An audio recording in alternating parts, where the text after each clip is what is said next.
Of you.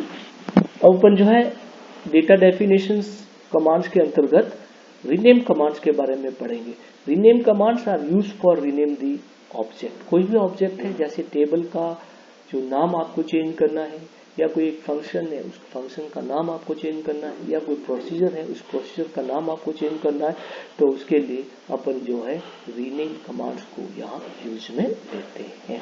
तो इसका syntax क्या होगा? Rename old name to new name. Example, rename आपके पास है स्टूडेंट टू स्टूडेंट 1, यानी अब स्टूडेंट टेबल का नाम क्या हो जाएगा? स्टूडेंट न्यू हो जाएगा। ये थी आपके पास रीनेम कमांड्स होती है। रीनेम कमांड्स के बाद आती है ड्रॉप कमांड। ड्रॉप कमांड्स का यूज डेटाबेस में उपस्थित किसी भी ऑब्जेक्ट को रिमूव करने के लिए।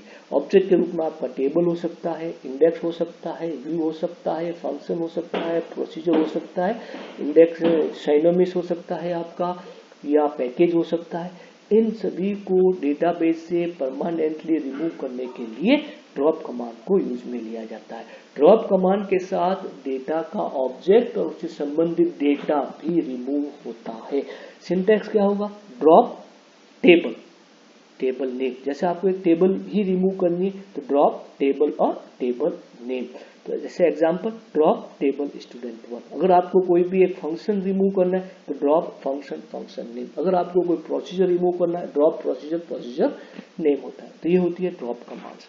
नेक्स्ट होती है आपके पास ट्रंकेट कमांड। ट्रंकेट कमांड्स के अंतर्गत आपका डेटाबेस के ऑब्जेक्ट का स्ट्रक्चर तो वही रहेगा, लेकिन उसमें जो भी डेटा होगा वो सारा रिमूव हो जाएगा। Records in the database are deleted but database structure is maintain.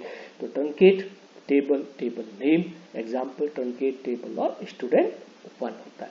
तो इस तरह से अपन ने जो है वह DDL की जो कमांड्स हैं, क्रिएट कमांड्स, आपके पास अल्टर कमांड्स, फिर अल्टर के साथ ऐड, अल्टर के साथ मॉडिफाई, अल्टर के साथ ड्रॉप कमांड, फिर आपके पास रीनेम कमांड्स, फिर ड्रॉप कमांड्स और ट्रंकेट कमांड। इन सभी कमांड्स के बारे में यहाँ अपन ने पढ़ा। तो क्रिएट कमांड का यूज क्या होता है? किसी भी ऑब्जेक्ट को क्रिएट करने के लिए, चाहे वो टेबल हो, चाहे आपका व्यू हो, चाहे आपका प्रोसीजर हो, उनको क्रिएट करने के लिए काम में लिया जाता है। तो क्रिएट के साथ मैंने जो है प्राइमरी की को कैसे क्रिएट किया जाता है, प्राइमरी की टेबल्स को, फॉरेन की टेबल्स को कैसे क्रिएट किया जाता है, ये सभी मैंने प्रैक्टिकल सेशन में मैंने आपको यहाँ पर बताए हैं।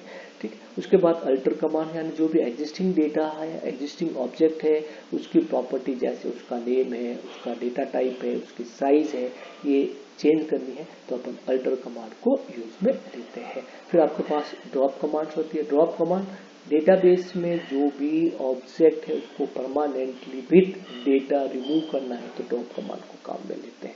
उसके बाद ट्रंकेट कमांड, ट्रंकेट कमांड में डेटा रिमूव होता है, उस ऑब्जेक्ट का स्ट्रक्चर रिमूव नहीं होता है, उसको एज इट इज रखा जाता है। फिर आपके पास होती है रीनेम कमांड्स होती है, यानी एग्जिस्टिंग जो भी ऑब्जेक्ट है उस ऑब्जेक्ट का जो एक नया नाम आपको देना है, पुराने नाम को हटाकर नया नाम देना है, तो उसके लिए जो है अपन रीनेम कमांड को यूज में लेते हैं। तो इस तरह से यह आपके पास एसक्यूएल का पहला फेज था।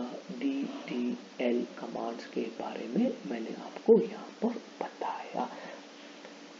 Thank you.